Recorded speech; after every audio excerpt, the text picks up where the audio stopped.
Welcome to Saga Thing, where we're putting the sagas of the Icelanders on trial. I'm John. And I'm Andy.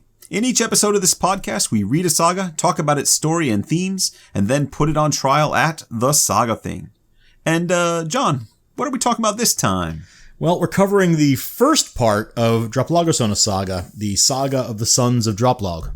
The Sons of Droplaug. Mm-hmm. That's a twist there. We usually see patronymics or nicknames, but Droplaug's a woman's name. Yes, it is. This is an unusual family saga in that it has a woman's name, or more accurately, a matronymic name. The Sons of Droplaug are known by their mother's name rather than their father's. Now, usually when men are known by a matronymic surname, there's one of three reasons. The mother is from an especially important family, or the father is unknown, or maybe he dies early.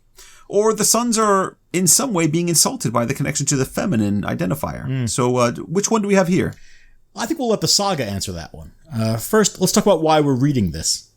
Well, we're reading all the sagas, so this was sort of inevitable if you think about it. But you mean, why are we reading this one right now? Yes, obviously. Well, what's happened is that we found ourselves on a little bit of a saga pull chain here. Yeah, when we finished Njal Saga this spring after nearly 10 months, we decided it would be testing our listeners' patience and our own to move right into another long epic. So instead, we decided to spend the summer on a series of sagas that all linked up to one another.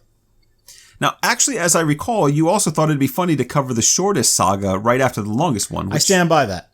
Yeah, I liked it. So with those two directives in mind... Directives? Yeah, what? Well, I mean, I just think that's a grandiose word for a combination of what I think was laziness and a perverse sense of humor. Right. How about with those two factors in mind? Okay, that's better. Criteria. We started with the Saga of Thorstein the White, which is a wee little bit of a saga. Oh, just a little palate cleanser and amuse-bouche of a saga. Amuse-bouche from a guy who objected to directives. Yeah. How often do I get to whip that out? Yeah, sure, fair enough. With our bouches thoroughly amused, we then followed the grandson of Thorstein the White into Vopnafjord Saga, which continued the ongoing story of the northeastern Icelandic struggles for regional dominance. And late in that saga, there was an almost totally irrelevant chapter that existed just so that we could establish that one of our protagonists, Thorkel Gateson, was a cousin of the Droplaugarsons, Helgi and Grim. Mm-hmm. And now, here we are, reading their saga. Will this saga end up scurrying off to yet another connected story? One problem at a time, please. Please. Although, by the time this episode comes out, I think our listeners will have already heard where all of this has led us. Right. But for now, let's deal with the meal that we have on the table, shall we? Fair enough. Hit the button. There's no button, John. Hit the cow level. There's no cow level. I don't even know what that means. All right. Hit the Dana. There's no Dana. Only Zool. Okay. I got that one. Hit the Zool. Got it.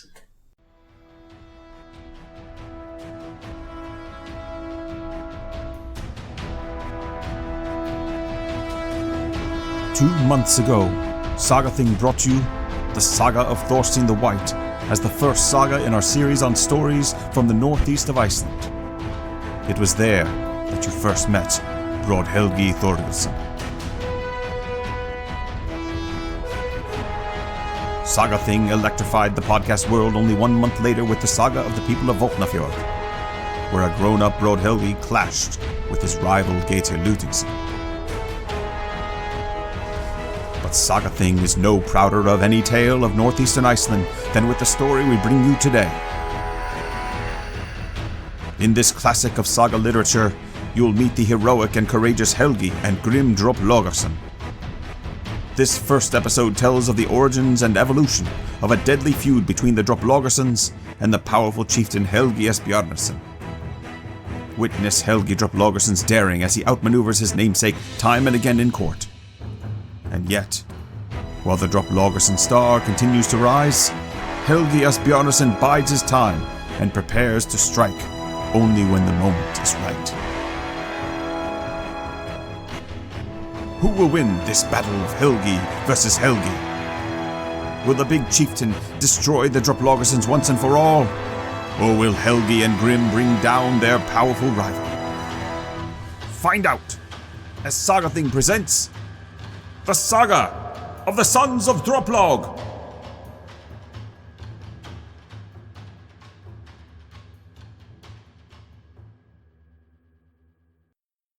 So what we've got here is a good old-fashioned feud saga. Yeah, a sort of medium-scale feud, but you're right. It's not too big, it's not too small, it's just right. Mm-hmm. Now, one thing that this saga has going for it right off the bat is its conclusion. So we're starting at the ending. Yeah. I mean, that's a bold strategy to rush through this, but let's see if it pans out. You know what I mean. You know what I'm getting at. I do, yes. This saga ends with a short genealogy, confusing as many of the genealogies in the saga, to be honest with you. But the last two lines of the saga are something like, Thorvald had a son whose name was Ingjold. It was Ingjold's son, named Thorvald, who told this story. Right, now this is the only one of the 40 family sagas that unequivocally includes the name of the author. Take a bow, Thorvald Ingjaldsson. Yes, now we know who to blame or praise whenever we get to those final ratings. Yeah, I don't know if I'd put it that way, but it certainly changes the story a bit when we can know, or at least name, the writer. I don't know if it changes that much, but at the very least, we can occasionally name drop Thorvald during this episode. Right, that's all I mean. Yeah, so we're going to try to keep that to a minimum, but it's exciting. Right. Now, so as we said, we're essentially running through a trilogy here. Mm-hmm. Yes, actually it's not just the trilogy, there's an entire cluster of these sagas that are all linked together. Sure. I meant that Thorstein the White, Vopnafjord, and Droplaugardson are all connected. But yeah, it's linked to several other stories. Right. And for one thing, this saga is set in the northeast of Iceland, in one of the more sparsely populated districts of the island. It's the same region of Iceland as Hrafnkel saga, and in fact, I think everyone will be happy to know that one of our main figures is actually the grandson of Hrafnkel Freysgodi himself. Aw, it's been so long.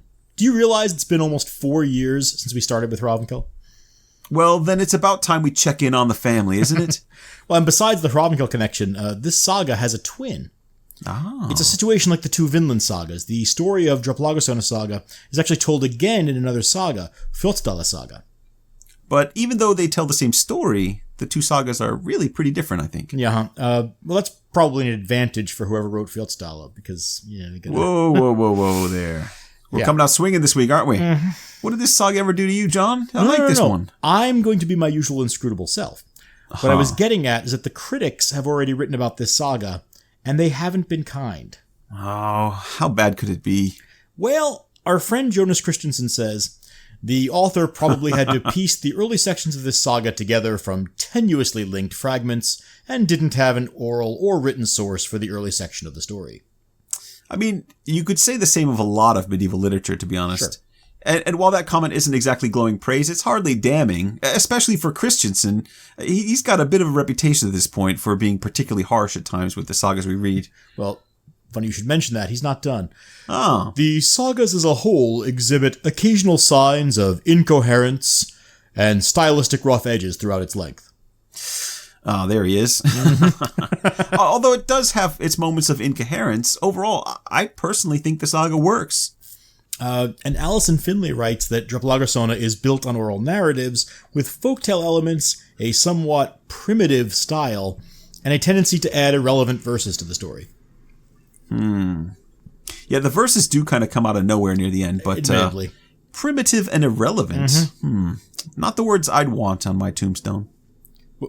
Wait, what do you want on your tombstone? I don't know. Maybe something like, Andy, he's just this guy, you know? Classic. I'll go with, here John Sexton lies. Everywhere else he told the truth. Oh. How about one digression too many? My only regret is not having asked for air holes. My last one would be, Andy tarried while you hurried. Ah, I see what you did there. It's kind of a call forward. Yes, it's a call forward. Can you get away with that? I don't know. The listeners will have to wait until the second part of this saga to understand what you're just talking about. All right, my last one. I paid my quarter. Where are my other 2 lives? All right. Let's not derail this entirely. Right. So the point is that this is usually seen as an early saga in terms of its writing, and people have judged the saga harshly for its lack of literary refinement. Essentially, yeah. But that doesn't mean that we aren't going to be impressed. Only one way to find out. You ready to dig in? Wait, that's what I want on my tombstone. Oh, really? You proud of that? I can see you're proud of it. A little bit, yeah. But we can't start until we give this saga's Hrafnkel measurement. Andy, this is as close as we're ever going to get to a sequel to Hrafnkel saga. How does it stack up? Well, I mean, it's got to be pretty close. I don't think it was much longer or shorter than our last saga. So I'm going to do the same thing I did last time. Let's call it one Hrafnkel, like father, like son. That's not bad. This saga is 9,601 words long. It's 1.05 Hrafnkels, and, interestingly, a mere 18 words shorter than Vopnafjord, our last saga. And yet this is going to take 2 episodes to cover. Yeah. I just want to remind you, we managed to get through Vopnafjord in 1, and we did Hrafnkel and the Judgments in 1. I know, but there's a lot happening in this saga, and a lot of other material we have to draw in.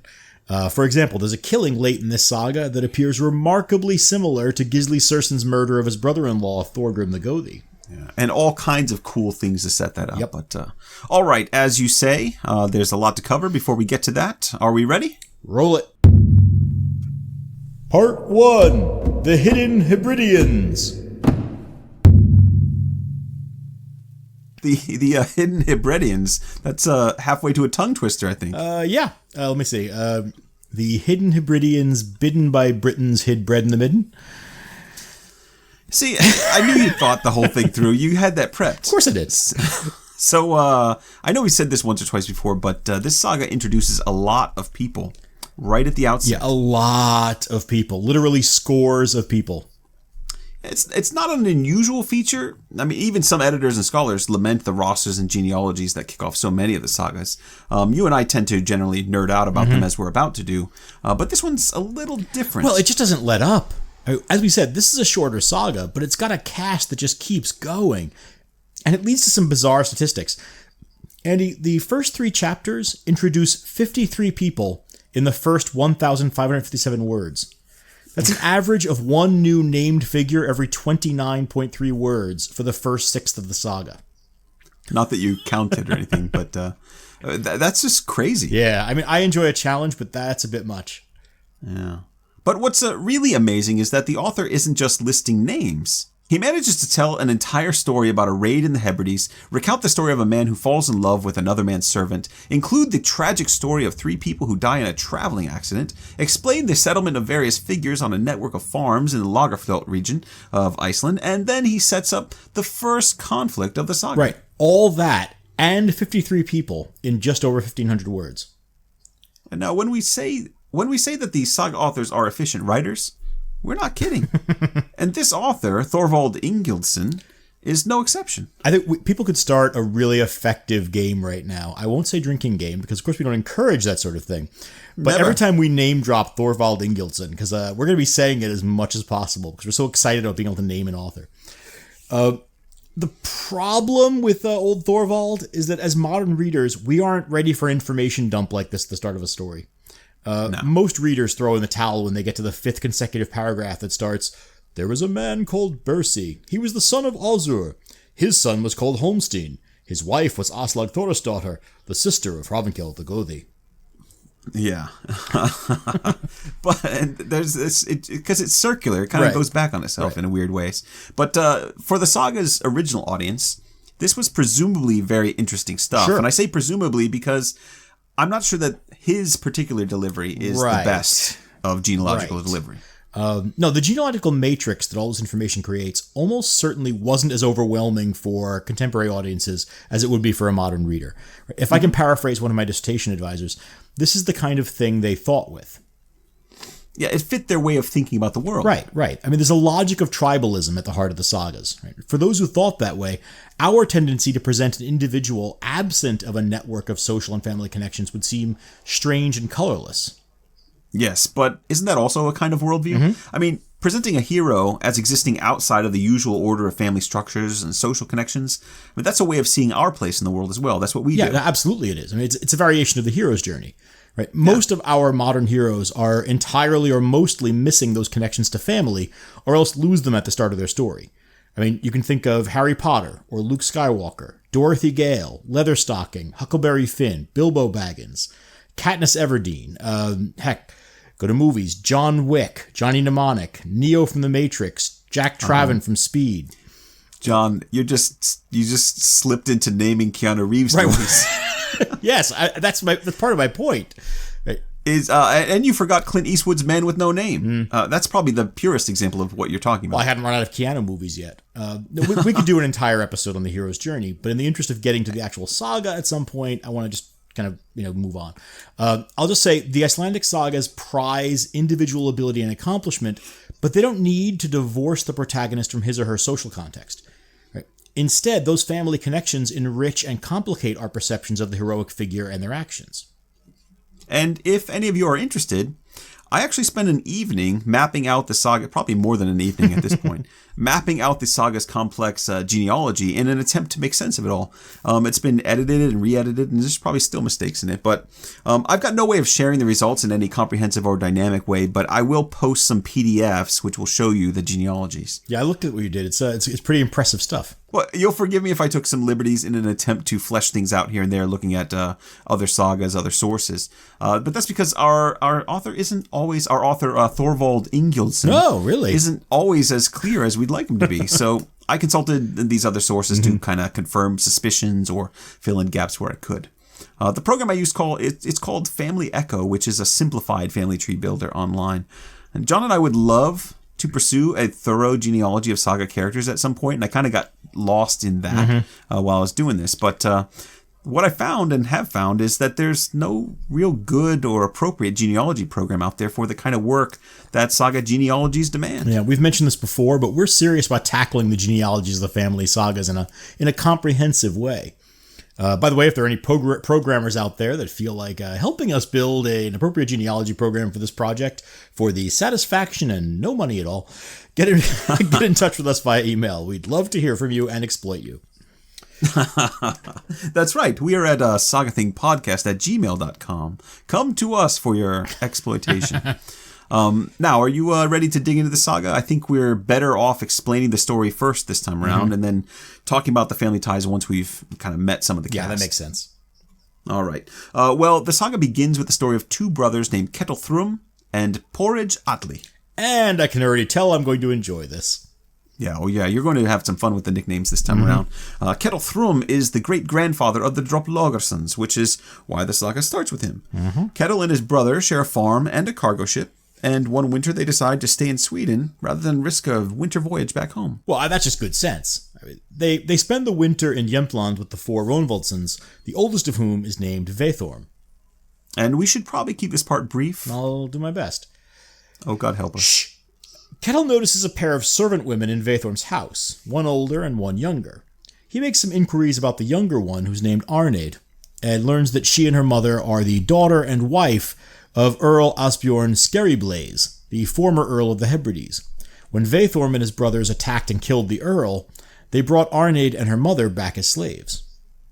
Well, that wasn't all that unusual for Viking raiders, though. I mean, sometimes these women became wives of the men who captured them, sometimes they became household servants, and occasionally they were sold into slavery, but not all Vikings were involved in the slave trade, it's worth noting. Hashtag not all Vikings. I don't think it'll catch on. You know what? I think hashtag not all Vikings could catch on, but that's not really my point. I'm saying that Vethorm doesn't seem to have involved himself in trading away these slaves. Of course, having said that, he's certainly open to offers. Right, say for example if a house guest were to fall in love with a certain captured earl's daughter. Like that, yes. There's a definite storybook quality, and I think this is the folk tale element that has been referred to. And it permeates this entire section, which is really just one chapter. I mean, Ketilsson, if you look at it, Ketil's an odd sort of Prince Charming, but still, he's a charming prince. No, it's a definite feature of the saga, especially in this first section. Alison Finlay notes that folkloric elements abound in this early part of the saga. And remember, we also said before that this early part had to be reconstructed from tenuous or absent records. That's right. So, in other words, the glue this writer used to hold together his bits and pieces of narrative was mostly folktales. It looks that way, more or less. So when we learn that Arneid is a secret heiress, we can pretty much guess the rest. And sure enough, Ketil decides he likes Arneid and buys her from Vethorm at a very reasonable price. Yeah, there's an interesting exchange here. It's still winter, and so Ketil and Porridge Atli aren't able to actually leave.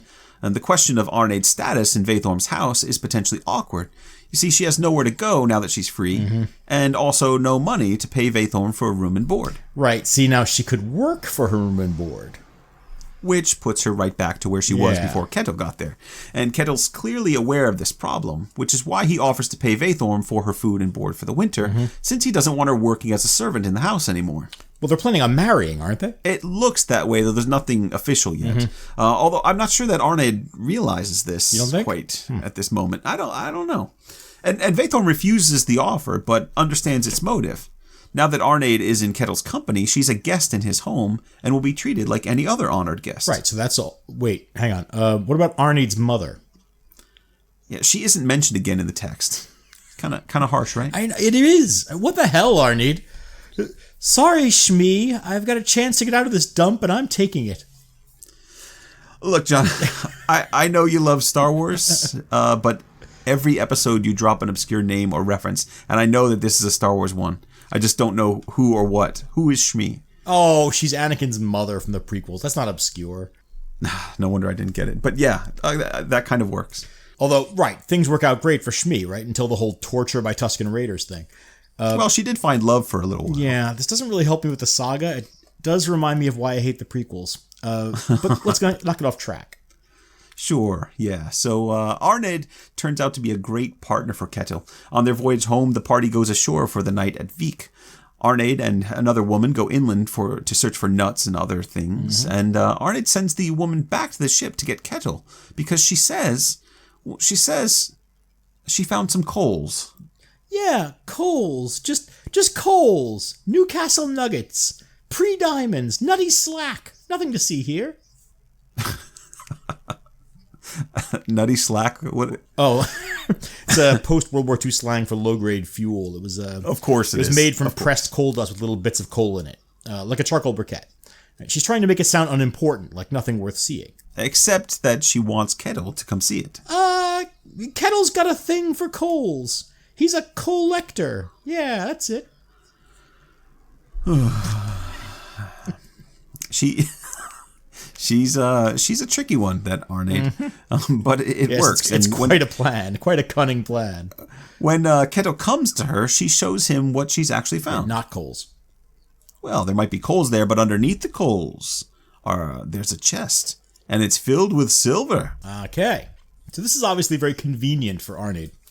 Yeah, but it's not so convenient for whoever hid the chest there. I mean, just imagine this guy's disappointment when he comes back to get it. Yeah, fair enough. But it's an implausible bit of luck that Arneid happens to find a nice dowry's worth of silver in a chest just when she's been freed by Ketil and isn't sure of his intentions toward her. You think this is a dowry? Well, no. I think it's a convenient bit of plotting from our author, Thorvald. Oh, there you go. And it gives Ketil a chance to show his quality. Right? When he realizes what Arneid has found, he offers to sail her back to her relatives in the Hebrides with the silver. But Arneid likes the look of Ketil, and she decides to stay with him.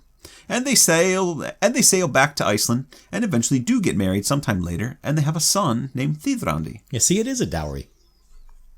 I mean, I guess you could see it that way, but I think it could have worked out the same with or without the chest of silver. Now, unfortunately, we don't learn much about their married life beyond this heartwarming scene of stealing someone's cache of silver, because Ketil dies young. Aww. Their son, Thithrandi, inherits the farm and the Gothorth, or chieftaincy, from his father, and now the saga speeds forward through a whole generation. Yeah, it's a little strange. I want to know more about Arneid and Ketil. This is an interesting pairing we've got here. But the saga just leaves them in the dust. Essentially, their story is told to set up why the family arrives in Iceland with a substantial nest egg and the ability to buy land and power right away. And there's a hint that they might have held on to that silver hoard. Emily Lethbridge, on her Sagastad site, points out that a farming family near Ailstaðr found a silver hoard buried in their yard in 1980. Yep. And that's very near the site where Arneid and Ketil are supposed to have lived. So are we saying that Arneid dragged this box of silver all the way to Iceland just to bury it again? Well, I mean, it's just Lethbridge retelling the story of a local historian named Helgi Hallgrímsson. But yes, it's possible that they spent some of the silver and then reburied it. Well, whatever the case, Arneid and Ketil's family is thriving in Iceland from the moment they arrive. Indeed. Part 2. Family Matters. Did I do that? Oh, don't. All right. Hold on to your horses here, kids. This section's going to be a doozy. Yeah, you can say that again. Hold on to your horses, kids. Oh, really? That just killed in the Catskills, didn't it? Take my wife, please. We're going to be covering a lot of genealogical information in this chapter, but it's not because we don't love you. It's actually necessary for making sense of what's about to happen in this episode. That's right. We'll begin with Thithrandi, the son of Ketil and Arneid. Yeah, he's done very well for himself, and quickly begins consolidating power in the region around Lagerfjord when he marries Ingvild Havarsdóttir. His brother-in-law, Bersi, marries Ingibjorg, who brings the territory of Ness as her dowry. Right. And when you follow the genealogy here, you'll see that Ingibjorg is the daughter of Egil the Red, who's mentioned in the Landnáma book as the settler of Ness. He's also, it just so happens, the nephew of Veithorm, who Ketil purchased Arneid from. Now, this might sound confusing if you're just listening. Yeah, honestly, it's not much easier reading it. The genealogy that Andy put together for this episode is helpful if you could make sense of it all, so give it a look. Yeah, it definitely helps you to visualize the various familial connections at play in the saga. Alright, so moving on. Thithrandi further consolidates power for his family by arranging good marriages for the 5 children he has with Ingvald. Now, I'll mention just a few of these. The first is a pretty big deal. Their daughter, Joreid, is married off to Hall of Sida. That name should sound familiar. Yes, Hall of Sida. We've bumped into him in past episodes, most notably in Njál's saga, where he played a very important role. Not only is he the father-in-law of Flosi from Svinafell, he's also an early convert to Christianity and a major player in the conversion. Yeah, he's a big deal. Good for Thithrandi. That's a strong ally to have. It is, and you can learn all about that family connection and its genealogy, including more on Thrumketil's own family line, if you go back to Njál Saga chapter 96, and that's where Hall gets introduced, and in there is one more interesting tidbit for you, John. Is that right? What little nugget will I find there? Well, you would find that Thithrandi has a nickname. Oh, really? Yes. It's possible I covered it in Njál Saga, but who can remember? Not me. I don't. But I honestly don't think the nickname's cool enough to have warranted coverage there. And since you're not chomping at the bit to announce it, I'll let you know. He's called Thithrandi the Wise in that genealogy. Oh, so he carries on the nickname of his grandfather, Bersi the Wise. That's correct. But I'm sure that we're the only 2 people currently alive that find that interesting. So. Yeah. Okay, then. So who's next in the illustrious line of Thithrandi the Wise? Next we have Hallkatla, a younger daughter. Her name should also sound familiar because she's married to Geitir Lutingsson. Ah, yes, the one-time BFF and then mortal enemy of Broad Helgi Thorgilsson from Vopnafjörðinga Saga. That's right, and this is actually an important detail. We already know that Geitir is an influential man in the region, but it's more important because Hallkatla and Geitir's son Thorkel is going to be a major player in this saga. Well, a player anyway. I mean, I do say he comes off much better here than he does in Vopnafjörðinga Saga. Yeah, he does. We both rejected him as Thingman in our judgments, but that's because he came off poorly in that saga. He's a much more powerful and interesting figure here. But back to our genealogy. Now, go on. Thithrandi and Ingvild have 2 sons, Ketil and Thorvald. Ketil grows up to be a great chieftain, we're told, but he's not terribly important, so let's skip him. Thorvald is important, not so much for... Thorvald, however, is important, not so much for what he accomplishes as who he fathers. Yes, finally, we're getting to the actual players in this saga. We are. Thorvald marries a woman named Droplaug. Now, there's a spurious story about her origins not included in this saga, but eventually we will cover her in our Saga Shorts project when we get to Brandkrosisdatter. It's not the best Thatter out there, but it does tell a story about her family. For now, what matters is that Droplaug has entered the saga. Now, if you're paying attention to the saga title earlier, you know that we've finally gotten to an important generation here. Thorvald and Droplaug have 2 sons, Helgi and Grim. And like his grandfather, Thorvald dies young. And so his sons end up being known by their mother's name, thus the Droplaugarsons. And whether you like it or not, dear listeners, that concludes this part of our lengthy genealogy. There are more connections to be made, but it's time to tell a little bit of the story of the saga. Right, for the half dozen of you who made it this far. We know that Helgi and Grim are going to be important because the saga author tells us right away. Thorvald Ingildsson? Ah, yes, because Thorvald Ingildsson pauses to describe them for us. Indeed. Helgi and Grim are both big and strong. Helgi's a handsome and cheerful fellow with a bit of an aggressive streak. And he's also got no interest in farming whatsoever. His brother Grim is an excellent farmer, known for a calm and even-tempered disposition. And he's not good looking. Well, I mean, he's not as handsome as Helgi, but both men are skilled in a variety of manly pursuits and are widely regarded as foremost among all young men in the district. Right, but they're not the only game in town. The rival power in this region is Helgi Asbjarnarson, who's a chieftain living at Alstaðr. Mm-hmm. We'll be calling this guy Helgi A or Asbjarnarson to differentiate him from Helgi D or Droplaugarson.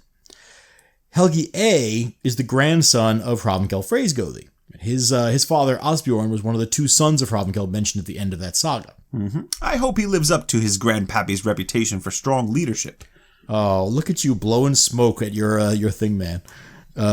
For now, Helgi Asbjarnarson is mostly notable for being a chieftain and a well-respected man. Mm-hmm. Just to confuse things as much as possible, Andy, this Helgi is married to a woman named, wait for it, Droplaug Bersadottir.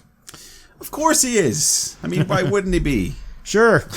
She's one of the daughters of Bersi the Wise, though I'm not quite sure who her mother is. Mm-hmm. It's possible that she and Halvar have the same mother, but I couldn't confirm that. But anyway, here's the problem. We now have a Helgi, son of Droplaug, and a Helgi Asbjarnarson, married to a different Droplaug. Yep. It'd be nice to say there's a family link here, and there sort of is, but it's not the right link. The Droplaugarson's grandmother Ingvild is the niece of Droplaug Bersadottir. Well, that makes sense, doesn't it? Yeah, it would, except that Droplaug Bersadottir is their paternal great-great-aunt. So. She's not related to the Droplaug who's mother to Helgi and Grim. No, why would she be? Yeah, it's not that surprising. Droplaug's such a common name. No, it's not. No, it isn't. It's quite rare, and likely a Scandinavian adaptation of a Gaelic name, or at least that's what Gudbrand Vigfusson says. But this Droplaug and Droplaug issue isn't going to be a problem for long. That sounded like a threat, John. Is there really only room enough for one Droplaug in the saga? That's right. We need a little Ennio Morricone music here. Yes. Helgi Asbjarnarson's wife goes on a visit to her mother's house, and on the way home, she falls through some ice into deep water. Mm-hmm. And two servants who are with her also die. That's actually kind of a relief, to be grim. We don't have to juggle two Droplaugs now. That's a little cold. On the other hand, so's Droplaug. Cool it with those bad jokes. We're going to lose the podcasting license we've been given. Hey, it's a freeze country. Don't tell me to chill. A freeze country. I say we can talk about Droplaug till we're blue in the face. Look, if you insist on doing ice puns, at least have the common decency to do it in a Schwarzenegger voice. No. So, Helgi A is broken up by the death of Droplaug. But after moving to Mjolnir, he starts to feel better. And before long, he's looking for a new wife. Now, we've talked about that before, right? I mean, people often remarried with what would look like unseemly haste to us. But the gendered spheres of authority in medieval Iceland meant that there were a lot of day-to-day details of running a farm and raising children that a father wouldn't necessarily have been involved in. Mm-hmm. These second marriages might prove successful, but they were also practical. Well, and in this case, it's also an important plot point, because Helgi's new wife is named Thordis Toda. Does that name ring any bells? Well, of course. She was in the last episode. Good. And a quick look at the genealogy reveals that she's the daughter of Brod Helgi and poor sick Halla. Exactly. So Helgi Asbjarnarson is now the brother-in-law of Bjarni Brod Helgason. Now, okay. We have all this genealogical info under our belts, so we keep saying that, but we keep talking about genealogy. Well, you know what? That's what happens when you finish chapter 2 and 3, and then you hit chapter 4, and it just keeps going. I know. But let's try to make sense of all of this in a way that's a bit more accessible for the audience. Why don't you go ahead and try? Well, sure. Thanks. We can try. So, all right, we're essentially looking at two large family groups. They're tenuously connected by a single marriage. Right? The Droplaugarson's grandfather, Thrudrandi, married Ingvild, the niece of Droplaug Bersadottir. And this is the same Droplaug who got frozen out of the saga, is that right? Right. Now you're getting the cold shoulder. Now, that marriage link isn't terribly strong. It's definitely not central to the saga, and neither side sees themselves as connected to the other. Yes. What's more important to understand is that, as we said earlier, the saga takes place alongside and following the stories of our last two sagas. So the two sides are informed by the rivalries from the last couple episodes. Right. Our first group centers on Helgi Asbjarnarson and his extended family and supporters. Helgi is a chieftain and has a fair number of influential cousins and in-laws. And now, with the marriage to Thordis Toda, his allies include the family of Brod Helgi Bjarnason from Thorstein the White and Vapnafjord sagas. And on the other side, we have the Droplaugarson group, and the two most important members are the brothers Helgi and Grim Droplaugarson. Now, their mother, Droplaug, remarried after their father died. So they have a stepfather named Halstein and a group of 3 stepbrothers, the Halstinsons. And Helgi doesn't really like the idea of his mother remarrying this guy. In fact, we don't ever really see the Halstinsons and the Droplaugarsons interacting in any meaningful way. Except for once, and that's not a friendly meeting. Ooh, foreshadowing. I try. Now, later on, Halstein and Droplaug will have another young boy, so Grim and Helgi have a young half-brother. But he's a toddler, and he really doesn't matter to the saga. Their extended family is important, though, and it includes Geir Lutingsson and Thorkel Gaidesson from Vapnafjord saga. And the feuds we saw in our last 2 sagas tie into the recent past of these 2 kin groups that are built around Helgi Asbjarnarson and the Droplaugarsons. These 2 groups already have a lot of built-up animosity to one another. Right, and that comes through. Right? There's not going to be a lot of build-up here. Asbjarnarson and the Droplaugarsons are already on each other's radar and on each other's nerves. Yeah. And all it's going to take is somebody throwing the first punch. Exactly. Part 3. The Ptarmigan Hunt. So who is throwing the punch? Well, I may have misrepresented that a little. It's not a punch, it's a spear. I like where this is heading. What kind of spear, if you don't mind me asking? We're not doing another digression on spears, okay? Well, fine. Carry on. So this is part of the saga. It was just a spjot, nothing special. I looked it up. So this part of the saga, he said meaningfully, is really about a series of skirmishes between Helgi Asbjarnarson and Helgi Droplaugarson. In each case, the 2 of them are working to damage one another's public image without opposing one another directly. Sure, this is one of the ways that smarter chieftains or powerful men try to undermine their rivals. For example, a Gothi taking up a supporter's claim against a rival Gothi supporter could serve as a kind of proxy warfare. In more extreme cases, one chieftain might take direct action against a supporter of another, but still without engaging his rival directly. Right, Cold War tactics, right? These are essentially Cold War tactics. Essentially so, yeah, absolutely. And inevitably, a conflict that develops on those lines sooner or later forces everyone in the area to choose sides. Right, and in this case, Helgi A is the more powerful of the 2 men, but Helgi D is the more aggressive. So it's not necessarily clear to third parties which one of them is the better bet. All right, so let's get back to that spear punch. To tell it briefly, a few men are gathered at the farm of Thorir of Munis, and they get to gossiping about the locals, as one does. Oh, sure. And when the conversation turns to Droplaug and her sons, everyone agrees that she's one of the best women in the district. But one man, Thorgrim the Dung Beetle, sneers, "So she would be, if she'd been content with just your husband." That's Thorgrim Dung Beetle. Yeah, we'll get to that in the nickname judgments. I hope you'll let me handle that one. Well, I mean, by all means, nicknames are usually my domain. But John, I spent a good solid afternoon on that name. I researched Scandinavian entomology and etymology at the same time, and I even went back and forth with a real-life Norwegian on the subject of Thorgrim's nicknames. I mean, come on, let me do it. Well, maybe just this once. Oh, excellent. So, the dung beetle is mine. Now that the insult is against the Droplaug whose husband Thorvald died. Now, I was a bit confused by the exact context. Is this meant to imply that she was cheating on Thorvald when he was still alive? That she's been promiscuous since his death? Or that she somehow killed him to be with someone else? Any or none of the above, I think. If I can use a technical term, Thorgrim is speaking from out of his derriere. Everyone else rejects what he says out of hand, and Thorir, the host, immediately tells them to shut up and drop the subject. Yeah, but we know that's not going to stop a juicy bit of gossip like this. Right. And, of course, it happens. The next day, a wandering worker named Thorfinn stops by Droplaug's farm and tells her exactly what Dung Beetle said. And when she tells her sons about the slander against her, she adds, "And you two will avenge neither this dishonor nor any other, even though it's done to your own mother." It's a classic motherly guilt trip. Works every time.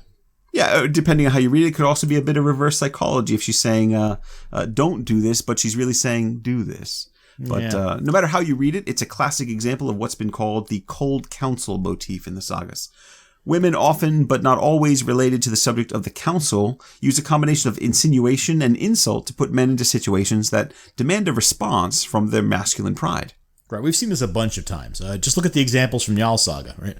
Hallgerth used her foster father to take revenge on her husband. Bergthora goaded her boys into violent action. Hildegun pushed Flosi into the lawsuit that led to the burning.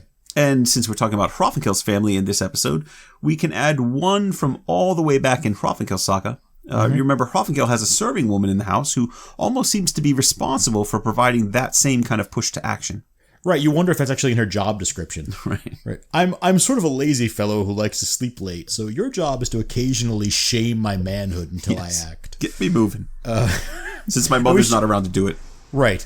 We should be clear that this motif, like so many things in the sagas, doesn't really come with a preset moral or ethical interpretation. Right? Like any other means of achieving an end, a great deal depends on what we think of the individuals involved. Right. It's a tool toward an end. That end might be the destruction of a rival, the upholding of family or personal honor, or the defense of property or power. But it's essentially like an axe or a spear. It's a weapon, and it's an effective weapon. But what's important isn't whether it's used, it's how it's used. In this case, Droplaug's personal honor has been assaulted through this insinuation that she's been unfaithful to her husband or husbands. And by extension, there's an insult to her current husband, to her dead husband, and to her sons, whose parentage could be called into question by any serious accusations of infidelity. Right, which is serious business. Now, all of that comes from a single bit of malicious gossip that has to be taken seriously. Right. The saga tradition pretty much requires a violent response to something like this, and I, for one, am looking forward to it. Yep, and obviously if we're thinking about this from a literary point of view, we have to remember the role of authors like Thorvald Ingildsen, as interpreters of their stories. Women who act as goads to action are a valuable part of the formal expectations of the sagas, and we have to think of them in that way as well. That's good. In other words, we can't assume that real women's relationship to feud culture actually correlated to their literary counterparts. Yeah, and there's an entire volume of essays dedicated to exploring this topic. It's conveniently called Cold Counsel. But if you're just looking for a quick but very good intro to the topic, try Elsa Mundal's entry on women in the sagas in the Medieval Scandinavia Encyclopedia. Okay, so let's stipulate everything we've said so far. There's still a problem with Droplaug goading her kids into violence, whether directly or indirectly. Which is? Well, they're kids. I mean, they're actually kind of kids. Helgi's 13 and Grim's 12. Yeah, that's a problem. But a little thing like that isn't going to stop her. And it's not going to stop her little tweens from defending their mother's honor. Well, of course not. Although it is worth remembering that a 12-year-old boy of today is quite different from a 12-year-old of the saga age. Oh, absolutely. I mean, kids were allowed to play and they were more free than adults, but they were also expected to work and take on many responsibilities around the house and farm. And this starts pretty early. A boy of 7 would be expected to be already steeped in training to develop the skills he'd need as an adult. Right, and we've seen plenty of children around the age of 12 in the sagas getting involved in feuds, though it's usually a marker of their exceptional quality. Right, remember, Broad Helgi at one point went off and outlawed a man and then killed him. Yes, absolutely. So, it can be for good or evil, right? It depends on the particulars of the situation. Right, and remember, a boy of 12 was considered old enough to sit as a judge in court. But we were talking about Helgi and Grim. The brothers then head out to Thorir's farm under the pretense of a ptarmigan hunt, and they find Thorgrim Dungbeetle and another farmhand on an island collecting hay. Wait, why ptarmigan? This is a joke, right? Well, why are they on an island collecting hay? I mean, there's got to be better places. They are. I mean, it's kind of weird. It's not explaining. They're just out on an island. Yeah. Well, I mean, it's ridiculous on the face of it, but when their Aunt Groa asks them where they're going, they have to say something, don't they? And hunting ptarmigan or any other birds would have been pretty common. Ptarmigan meat was and is a part of Icelandic cuisine, so I think that's a reasonable cover for their actual mission. I think there's also a bit of an insult to Thorgrim Dungbeetle there. I mean, it's hard to imagine a more harmless or unthreatening bird than the ptarmigan. I don't know if you know any. They're about a foot long. They look like a combination of a grouse and a chicken. Yeah. And their meat became part of Icelandic cuisine because it was really easy to kill. So So the Droplaugarsons find Dung Beetle and his co-worker in an open hayfield. Dung Beetle unharnesses the horse from the hay sled in an attempt to flee, but just as he swings up onto the horse's back, Helgi throws a spear that catches him right through the middle. Oh, alas, poor Dung Beetle. Nevermore shall you roll the sun across the sky. That's the wrong mythology, I think. This one doesn't roll the dung, it just enjoys living in it. That's just as well. That always struck me as a weird myth. Yeah.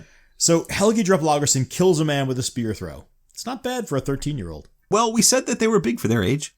Anyway, they return to their home and tell their aunt the ptarmigan hunt didn't go well. But we did catch one dung beetle, they say.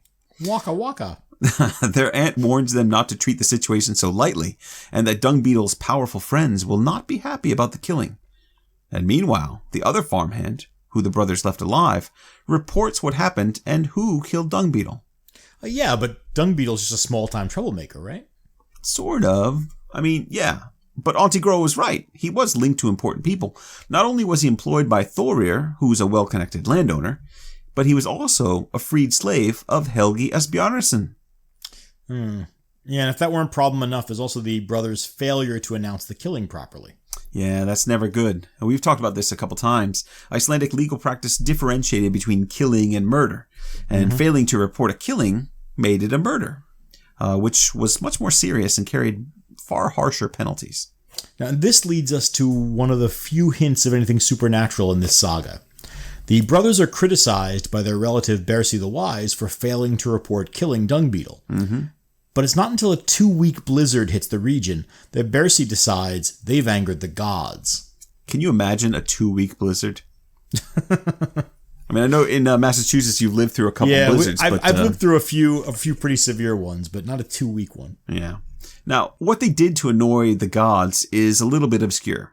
They walk in circles around the temple on Bersi's land because they were losing their way in the storm, and I guess it's in the wrong direction is part of the problem. It's not crystal clear why that's annoying. And in fact, Bersi might be using this tactic to get the Droplaugarsons to make restitution for Dung Beetle's death. Well, I mean, if that's what he's after, it works, right? They do report the killing. Yeah. But they've still got this trouble with Helgi Asbjarnarson on the horizon, and so they visit the Krakalak Assembly in spring with their cousin, Thorkel Gateson. Our old friend Thorkel Gateson from the last saga. Welcome back, Thorkel. Yeah, he supports the brothers, and with his help, a settlement is reached when Thorkel agrees to pay compensation to Helgi A for Dung Beetle's death. Now, that's not going to sit well with Helgi Droplaugarson. As far as he's concerned, killing Dung Beetle was a fair revenge for the insult to his mother. Paying for the killing, he believes, means that there's still a stain on the family honor to avenge. Right, and that means he's going to have his sights set on Helgi Asbjarnarson. So Helgi Droplaugarson spends some time with his cousin Thorkel Gateson and learns some law from him, enough to start taking up small-scale lawsuits against Helgi Asbjarnarson's thingmen. So he's just starting a campaign of harassment against anyone associated with Helgi Asbjarnarson. Yep. He's just trying to get under Asbjarnarsson's skin. And 3 of those episodes are now given in some detail. We're going to have to deal with them in pretty quick succession so we can get on to the rest of the saga. Sure, John. But I think we should talk about them a little. Okay, but then we need a new section title. Part 4, Helgi versus Helgi. Okay, so you said we have a lot of little stories to cover here. Yeah, but let's promise not to let these little episodes overwhelm us. I know we're doing this saga in 2 episodes, but there has to be a limit. Okay. So the pocket-sized version is that first, Helgi Droplaugarson interferes in a dispute between Helgi Asbjarnarson and his nephew Hrafnkel. Second, he takes up a case against Helgi A's friend Thord over some stolen ewe's milk. Of course. And third, he takes up a paternity suit against Helgi A's friend Bjorn and eventually resorts to violence there. Okay, so hang on just a moment here. What? That's a lot at once, and once again, the trap we always fall into, a lot of names all at once. Yep. How is anyone supposed to follow that? It's fine. We're going to go through them one at a time. All right, well then, let's start at the top. Helgi Asbjarnarsson's having trouble with his own nephew, right? Yeah. The problem is that Helgi's chieftaincy is actually jointly held with his brother's son, Hrafnkel. Nice that they're keeping the Hrafnkel name alive in the family. I like that. Now, see, you're just saying that because Freysgothy is one of your thingmen. But young Hrafnkel, like his great-grandfather, has something of an independent streak, and he wants to take up the chieftaincy for Wouldn't it be cool if I chose Hrafnkel Gothi to be a Thingman, to follow his grandfather's footsteps? I could have two. That'd be great. No, I was talking about Hrafnkel Gothi, not Hrafnkel Phrase Grothi. Anyway. That's right. Use exactly that voice, too. They'll respect me more if I sound like Lorne Michaels. Right. Wingardium Leviosa. Now, it's not clear what his grounds are for claiming Helgi A's half of the Gothorth, but he seems pretty determined about getting it. Yeah, he is. And so Hrafnkel reaches out to his brother-in-law, Holmstein Bersason, for support against his uncle. But Holmstein's got a problem. Yeah, he's got a complicated problem. Holmstein's married to Aslaug, Hrafnkel's sister. But Holmstein's sister was Droplaug Bersadottir, the wife of Helgi Asbjarnarson. Got it, everyone? Right. Now, this puts Holmstein in a delicate position. He's torn between two brothers-in-law. And he has to decide, is his duty to his wife's brother greater or lesser than his duty to his sister's husband? Now this is good stuff. This is the kind of stuff ways to get to a brother-in-law. This is what makes the saga so cool to me. He can't fall back on claiming he owes greater loyalty to his chieftain here, because Hrafnkel and Helgi own the chieftaincy jointly, so that's not a good out. Right. That's going to create some real confusion in the district, by the way, especially if those two go to court against each other. Right? No matter what you do, you're betraying someone. Well, you'd hope they don't go to court against each other, right. But all of this is covered nicely in William Ian Miller's Blood Taking and Peacemaking, a book we reference quite frequently. The problem is that a sister's husband is, legally speaking, a close relation. In fact, there are laws prohibiting a sister's husband from sitting in judgment because of that close connection. But those restrictions don't apply to a wife's brother. They can act freely. Right. Think back to Gisli's saga and those relationships, right, and how those played out. It had a lot to do with wife's brother versus sister's husband. Yes. This is a tangled mess legally, so let's try to work it out. Let's say, for argument's sake, that Andy married my sister. Oh, God help us. My wife would be upset. Yeah, I don't actually have a sister, so I feel like this is a pretty safe hypothetical.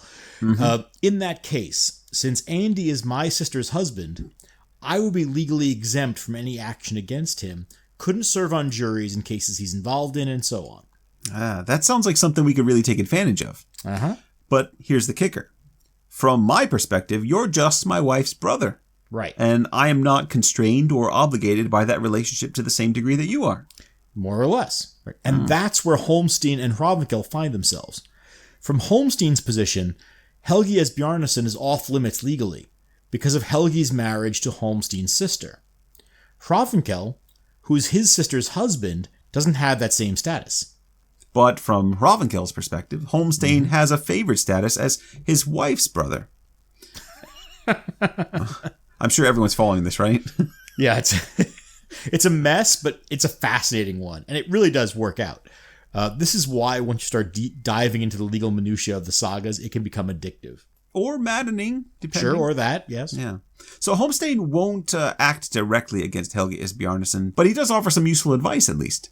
He sends Hrafnkel to Helgi Droplaugarson, knowing that there's no one more eager to take up a case against Asbjarnarson. This suggests that I think Holmstein wouldn't mind if Hrafnkel got the Gothorth to himself, so he is willing to act against his sister's husband indirectly. Sure. And this turns out to be good advice. Right? Droplaugarson and Hrafnkel concoct a scheme in which they goad a vain fool named An the Juggler into offering a gift to Helgi Asbjarnarson in exchange for being put on the jury for a high-profile case at the next assembly. It's a gift, you think? Yeah, 7 horses. That's a lot of horses. Yeah. I think it's more of a bribe, really. No. It's a gift. You heard me say gift. Yeah, but it's also a bribe, kind of clearly. Okay. If you're going to be technical about it. And Helgi Asbjarnarson takes the bribe, or the bait, or the gift, and the horses, and names An to a jury. Helgi D then exposes An and the bribe in dramatic fashion in front of everyone. Yeah, things go pretty well up to that point, but this is where Helgi D is playing with fire. He's chosen Helgi A's own assembly for this little farce, and a lot of men there are furious over the trick. In fact, at this point, both sides rush to grab their weapons, and a battle nearly erupts at the Thing. Right, now fortunately, Helgi D's got that covered too. He guilted Holmstein over refusing to assist Hrafnkel, And so now Holmstein calls for calm and offers to mediate a settlement, right, on that basis of being attached to both men through these marriages. Mm-hmm. Right, as brother-in-law to both Hrafnkel and Helgi A, he's an acknowledged neutral party. But the solution he comes up with heavily favors Hrafnkel, who's given full control of the chieftaincy for a period of several years, after which the two men will share it between them once more. Now that's a heck of a blow to Helgi Asbjarnarson. Mm-hmm. Score 1 point for Helgi D. Yeah, and those types of little victories just keep coming, right? There's another episode during which Helgi Droplaugarson takes up a case for the theft of some ewe's milk against Thord of Geralsari, who's a foster father to one of Helgi A's kids. Oh, right. This is during a famine. Yeah, this can be a short one. Thord's neighbor Thorgeir buys 50 ewes from him, but the ewes keep making their way back to Thord's sheep pens, and then his servants just kind of keep milking the ewes. So are these trained sheep, or are they just naturally finding their way back to their first home? I think they're just making their way back. I mean, there's no suggestion that Thorgeir is a sheep whisperer or anything like that. Mm-hmm. It's a good scam, actually, as long as the ewes do keep returning. Mm-hmm. You get the money for the sheep that are sold, plus the milk and cheese they keep producing, and you don't even have to feed them. Right? There's no downside, really. Yeah, except that sheep aren't all that hard to track, you see. Right, especially in the snow. Right. It's not long before Thorgeir figures out why his new ewes aren't giving him much milk. And so Thorgeir gets Helgi D to take over the case. And yeah, there it is again. See, everyone in the district has figured out that Droplaugarson will take up any case they've got against Helgi Asbjarnarson. Well, it keeps working. Helgi Asbjarnarson can't get the case dismissed, which isn't surprising since Thord is guilty. Right. And Helgi Droplaugarson manages to win self-judgment and awards himself the value of, get this, 18 cows for the price of the 18 ewes that were found to have been milked. That is a steep price for some stolen sheep's milk. A ridiculous price. And it's a judgment against the foster father of Helgi A's kid. Yeah. This is starting to hit close to home. Right. Now, the third case, Helgi D takes up a case involving Bjorn of Snotrunes, another man fostering a child for Helgi A. Now, Helgi A is a prolific breeder, it seems. He's a productive fellow in general. Now, there's a woman named Thordis, who's one of Helgi Droplaugarson's relatives. She's married to an elderly man named Thorstein. And it's not a happy marriage. No. As an old man, he's happy to have a young wife. The young wife, however, isn't so keen on being married to this old man just for his money. Right, I think it was Cato who said that the old man who marries a young woman is a fool. That's right. Now, fortunately, she finds a distraction in Bjorn of Snotrunes, who's been visiting Thorstein's farm, and more to the point, visiting Thordis. Ah, strike one. Now, Bjorn, as it happens, is also married. Ooh, strike two. And like we said before, he's a foster father to one of Asbjarnarson's children. And strike three. So Bjorn is Helgi D's favorite kind of target.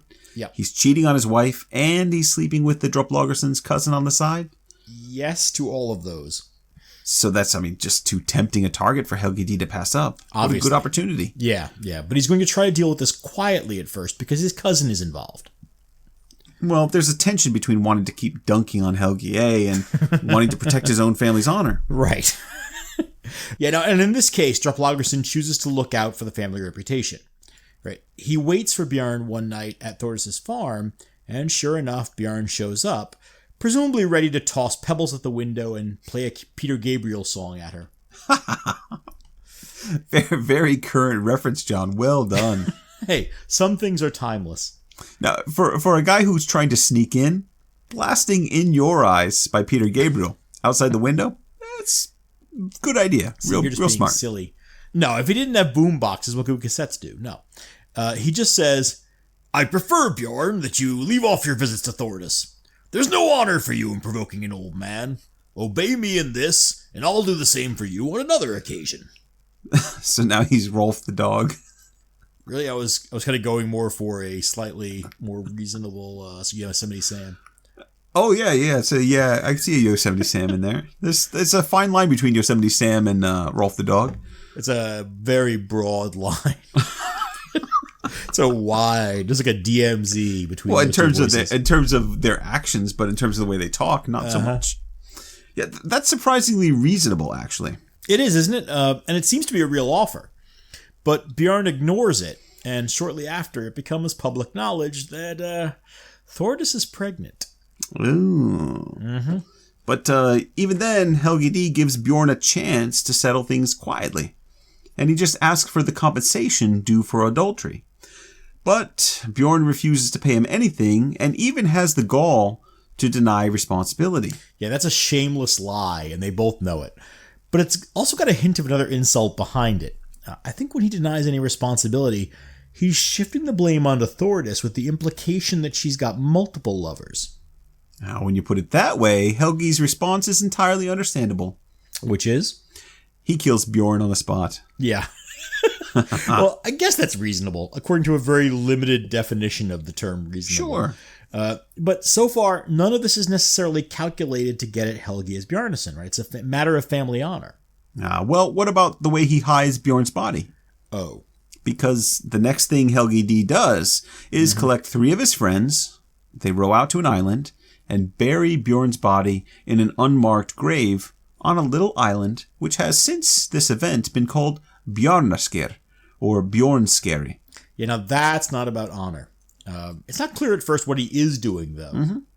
Well, ordinarily, when we see someone hiding a corpse, our first thought should be that this is going to be set up as a charge of murder. Mm-hmm. Ordinarily, yes. But in this case, Helgi Droplaugarson is setting up Helgi Asbjarnarson for another round. That's right. The next spring, Helgi Asbjarnarson takes the bait. He brings a case against Helgi Droplaugarson for dumping the body somewhere, possibly in the ocean, and specifically, he argues that he did not cover him with earth according to legal custom. This allows Helgi Asbjarnarson to bring a case for outlawry against Helgi Droplaugarson. Right. Now, at the same time, Droplaugarson brings a posthumous case against Bjarn for adultery. So the two cases are now in competition with each other. Mm-hmm. Right? This is another of those examples of the law being more about who's cleverer or more popular rather than who's right.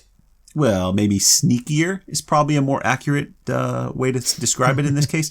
Helgi D. I like saying Helgi D. It reminds me of Heavy D. It's reminding me of an old Saw Doctors song, Mikey D or Michael D. Michael D up on his Michael D up in the hole. It's very it keeps running in my head whenever we say Helgi D. Okay. Well, Helgi D brings forward his 3 friends to swear an oath on the altar ring that Bjorn was buried according to legal requirements. An altar ring oath. We haven't seen one of those for a while now. Yes. Yeah, the altar ring was a sacred object, a ring typically worn by a priest or gothi during ceremonies and then left on the altar or near the altar. It's also possible that it was worn until needed, but whatever. The point is that the altar ring is a symbolic object that connects the human world with the divine. It works in conjunction with the altar and the temple itself, but can be moved to the thing site as it is here. Right, and the portable nature of the ring is important. We should be clear, this is an arm ring, not a finger ring. Right. But still, right, a portable ring, it carries with it the idea of the temple, right, the idea of the altar, and the power of the gods.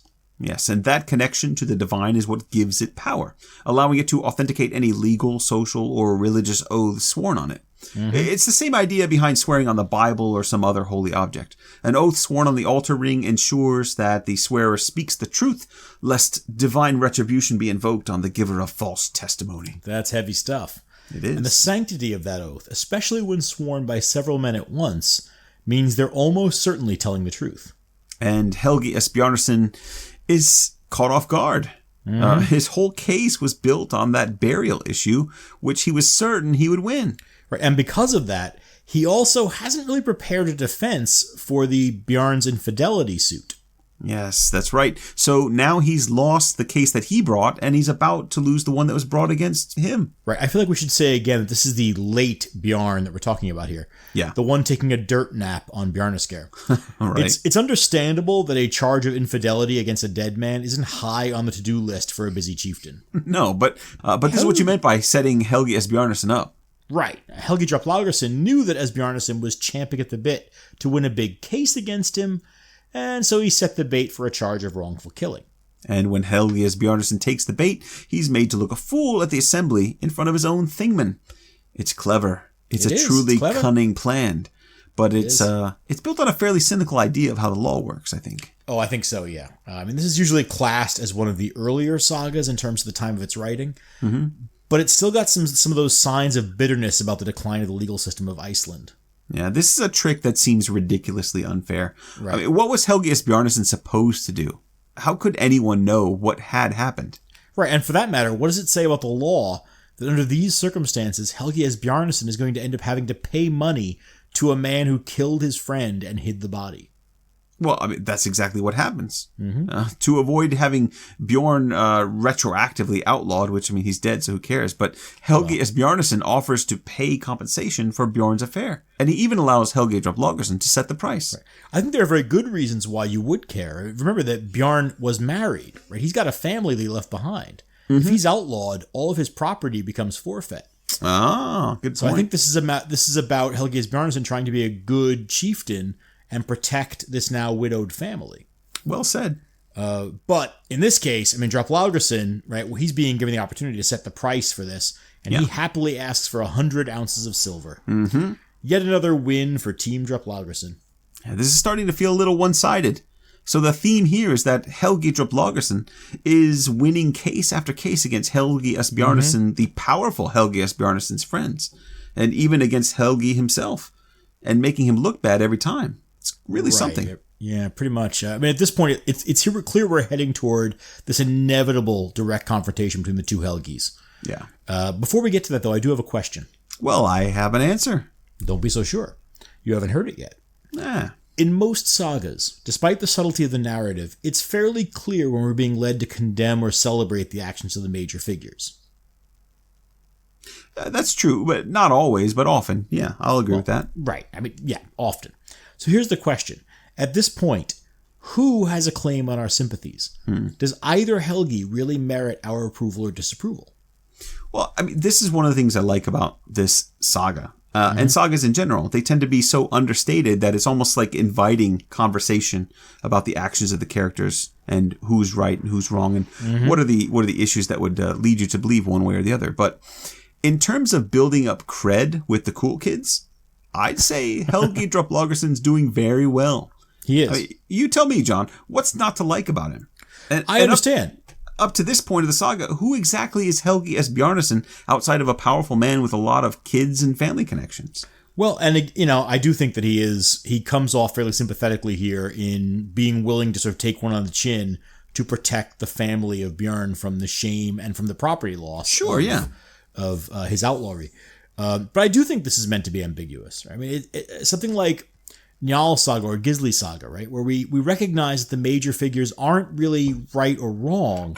They're just operating from different perspectives and with different priorities. Yes. Where our sympathies lie is based to a large degree on what we already think of as right action under the circumstances. In other words, the saga doesn't dictate a moral position. It presents us with two sides of a conflict and allows the reader's disposition to determine which one is the protagonist. Yeah, it's a pretty neat trick if you can pull it off. Yeah. The first time I read this, I was definitely in the Droplaugarson camp. But lately I've come to at least sympathize with Asbjarnarsson's difficulties in his position. Yeah. I see his point of view more than I used to. Yeah, I agree. But we're certainly getting a more even-handed story here. And that's what I think is a mark of this saga's quality. It's a more even-handed story than we saw in Vopnafjord saga.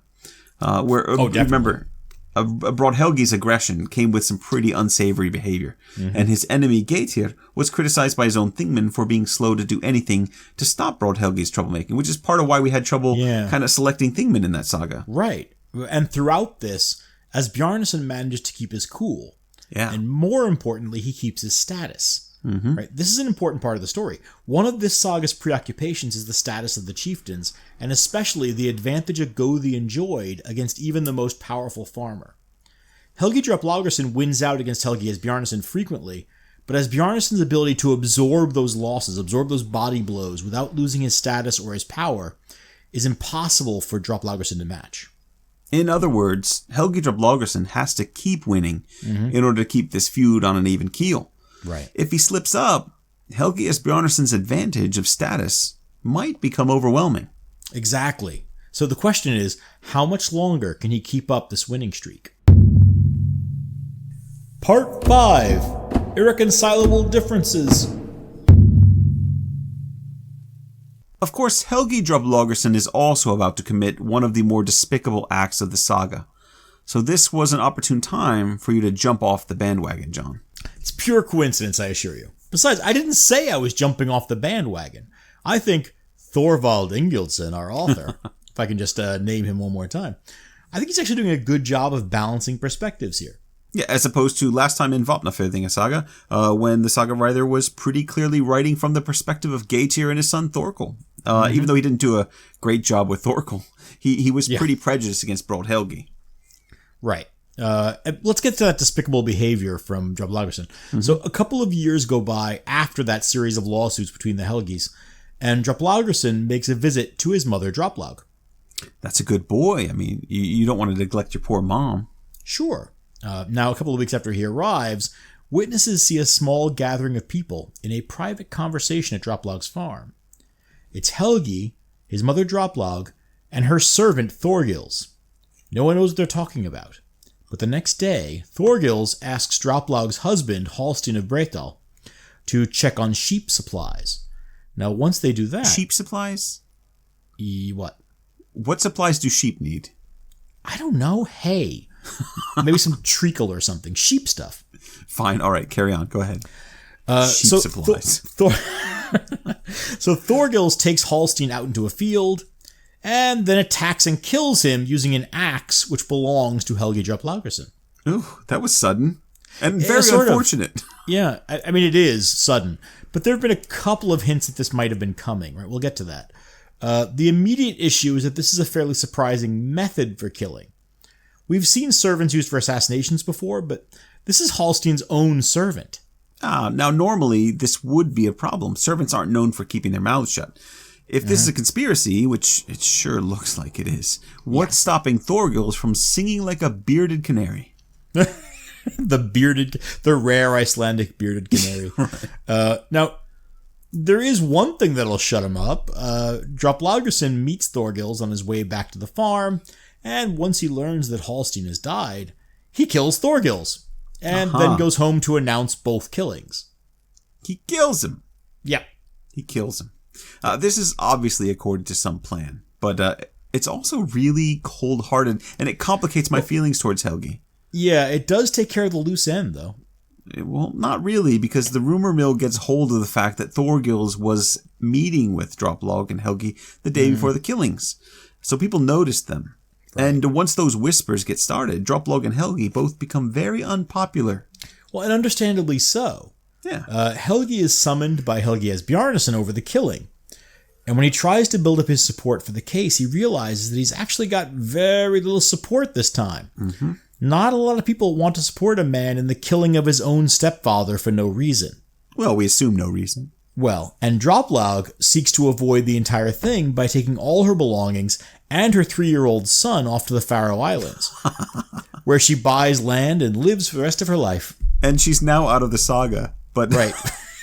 She leaves behind her son Helgi facing a pretty incriminating case for conspiring to kill. Yeah. A case which wouldn't happen if it wasn't for her, I think. Thanks for killing my husband, son. Good luck with the trial. I'm out of here. 23 skidoo. Why am I not surprised that you'd come up with a 23 skidoo? Because I'm actually 110 years old. Right. Now, that brings us back to something kind of important we skipped over. Which is? Why they did it. Why did they kill Halstein? Well, we didn't skip it. The saga never offers an explanation. All we know is that back when Droplaug married Halstein, Helgi was against the marriage. Yes. And it was only Helgi who objected. As far as we know, his brother Grim was fine with it, or at least kept his mouth shut. Grim's been very quiet so far. He has. And Grim's not involved in this killing. But any personal or even Oedipal reasons we might try to ascribe for Helgi wanting to kill his stepfather wouldn't explain why Droplaug is apparently in on the conspiracy. Yeah, it's unsatisfying. There's definitely a story there, right? Especially because this killing is a big deal. I mean, Helgi Droplaugarson is really exposed, and Asbjarnarson is going to take full advantage. And Helgi Asbjarnarson is involved. Why? I mean, Halstein isn't one of his friends, is he? What's he doing? Well, ostensibly he's taking on the case because Halstein's sons are away from Iceland at the time. But obviously he's also eager to take up a case against Droplaugarson when the odds are in his favor. Of course, this is his opportunity. Killing this unpopular means that Droplaugarson can't really fight back effectively. Mm-hmm. As we were saying before, he needed to keep up his winning streak in order to keep punching up at Asbjarnarson. Instead, he essentially scored an own goal. It's something of a mixed metaphor there. You'll forgive me for it. So what you're saying is that once Asbjarnarson hits a touchdown by holding serve. And Droplaugarson is putting from the rough into a sticky wicket. I'm not saying any of that, and you can stuff it, but Droplaugarson is in deep trouble. Yeah, he is, he's finally made a mistake, and Asbjarnarson can seek some revenge for all those losses he's suffered over the past years. And for once, Asbjarnarson has his way in court. Helgi Droplaugarson loses the case, has to pay 60 cows to Asbjarnarson in compensation, and is sentenced to minor outlawry, which is 3 years exile. Wait, now those 60 cows are also calculated as 1,200 ells of homespun cloth. Now, according to Edward Stringham's calculations in Anarchy in the Law, 6 ells of cloth is equivalent to a standard ounce of silver. So the calculation here is... Andy? I was told there would be no math. Oh, come on. Okay. I don't know why you would do this to me. So, how else are you going to learn? 60 cows. That equals 1,200 of homespun. So, right. 100 ells of cloth is worth 5 cows? I think you're making this harder than it has to be, but yes. 1 cow's worth 20 ells, which is 3 1/3 ounces of silver. Yeah? So, okay, wait a second. An ounce is 6 ells, so 2 ounces is 12 ells, so 1,200. 1,200 ells is 200 ounces of silver. There you go. Yeah, long way around. Yeah. So the cows are irrelevant. Yeah, a mere red herring, or whatever the bovine equivalent of a red herring is. A red Holstein, I think. Very nice. The point is that this is 200 ounces of silver, which is a standard price for a killing. It's a weird way of phrasing it, but it's a standard price. Which means Droplaugarson is being held just as responsible as if he'd wielded the axe himself. Now, the tricky part of any settlement like this is, of course, enforcement. We're never told whether the fine is actually paid, although I assume that it's usually paid. But we are told that Helgi Droplaugarson makes no effort whatsoever to leave Iceland. He and Grim continue to attend assemblies and otherwise act as though no outlawry has been leveled against him. Right. Now, while Grim is always careful not to leave Helgi alone or unprotected, Helgi himself acts completely unconcerned. The brothers spend their summers at their own farm and winters with their cousin, Thorkel Gadason, in Crossavik. Right. This is the Thorkel from the Vopnafjord saga again. Yep. And one winter, while the brothers are with Thorkel, word comes that Flosi of Svinefell, another man we've met before, by the way, is bringing men together as support in an outlawry case. That's Flosi Thordarson, as in the leader of the Burners of Njal? Yeah, the same, although I suspect he'd rather not be known as the Burner. Well, yeah, then Flosi shouldn't burn people in their farms. In his defense, that hasn't happened yet. Well, it's about to. This saga is taking place around the year 1000. So at this point, Flosi is just another well-connected chieftain. And when he calls, Thorkel and a bunch of other supporters head off to offer their support. But not the Droplaugarsons. No. Helgi claims illness, so the two of them stay behind. Maybe that's what Thorkel was doing in Vopnafjord saga. But actually, Helgi wants to help their cousin, Ronveig Bresting, to effect a divorce against her husband, Thorgrim Skincap. Yeah, I mean, this is sort of a digression, isn't it? The brief version is that Ronveig has been planning to divorce her husband for a while. We don't know exactly why she wants a divorce, although, as we're going to learn, Thorgrim, he's not a very impressive man. He's not. He's more the sort to hide when something goes wrong rather than stand up for himself. Yes, but he's resisting the divorce, apparently by quibbling over the appropriate division of their belongings and stuff like that. Yeah, it's not all that unusual. Remember, we saw something similar when Halla left Broadhelgi in Vopnafjord saga. Right? Households were often dependent on that merging of both adults' holdings. The danger of a sudden loss of half the assets of the home was potentially catastrophic. Yeah, and just to be clear, a divorce in medieval Iceland or in Viking culture, if we can be kind of more general, wasn't as simple as a woman just saying, I want to be divorced, or a man saying he wants to be divorced. It's a mutual agreement kind of thing. Or the woman has to find fault, or the man has to find fault with the other one. Right. Or have enough, cover in the form of men in her family willing to protect her to be able to just walk away from the marriage. Exactly, which is what we're trying to accomplish here. Right. In other words, this isn't just about being greedy or spiteful. The resistance to returning a dowry after a divorce might reflect a fear of economic collapse of the household without the wife's contribution. So he wants to be married to her. Right. In some ways, the short-term prospects of the wife were somewhat better, since she was likely to be moving back in with a member of her birth family. Mm-hmm. In other words, she's adding value to a household when she leaves her husband. The husband, on the other hand, is left with a poorer farm and possibly a dangerous economic position. Yeah. There's interesting discussions about the economics of divorce and blood-taking and peacemaking, so you can look that up if you're interested. Mm-hmm. But Rannveig isn't terribly concerned about her husband's situation. In fact, she rubs a little salt in the wound. Yeah. When her cousins show up to kind of force the issue, and they have a handful of supporters with them to help, she's ready to go. She doesn't even bother to pack. And, this is the cool part, she throws her husband's clothes into a cesspit on her way out.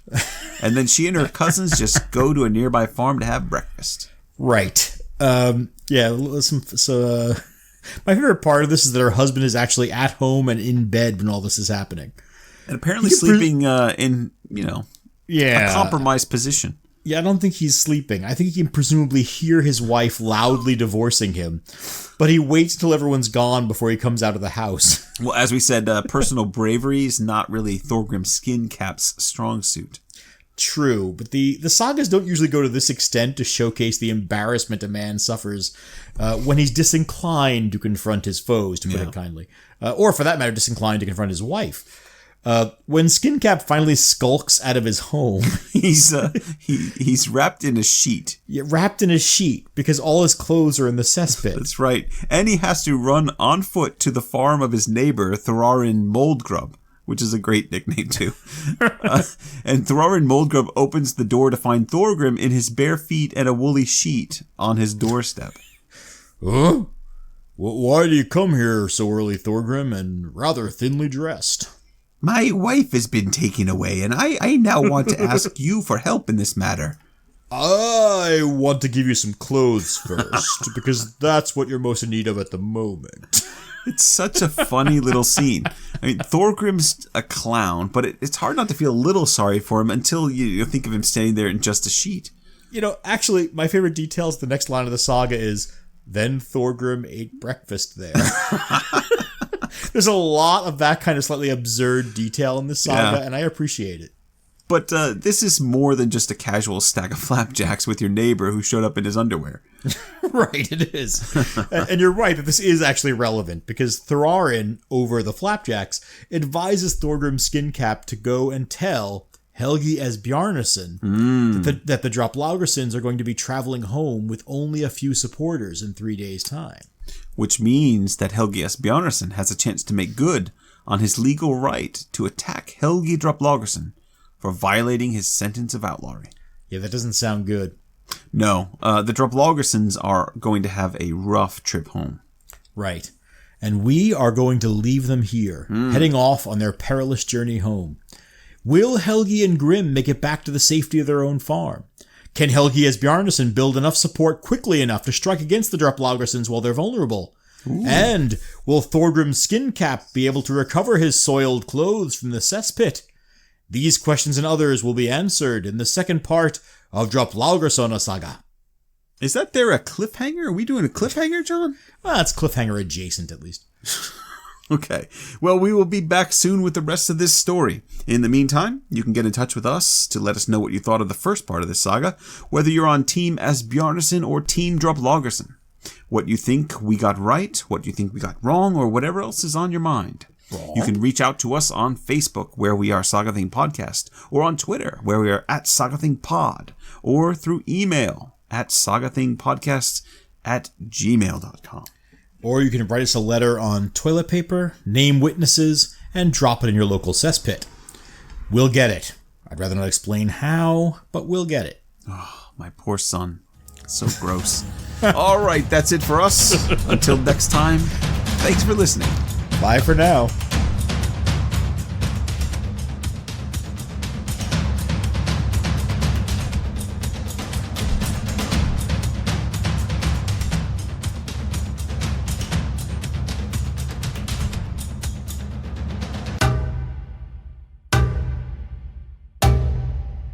I had a whole thing when I was a teenager about like basically training myself to be a clown. But I taught myself to juggle. I taught myself to make balloon animals, and I started like doing ventriloquism lessons. Were you getting ready to have your own little magic show? Well, no, I was crap at magic, so I don't have the manual dexterity. Like my hand-eye coordination is crap. How's your pratfalls? My pratfalls are not good, but I can actually fall over really convincingly. That's just called falling over. Well, yes, but it's very convincing.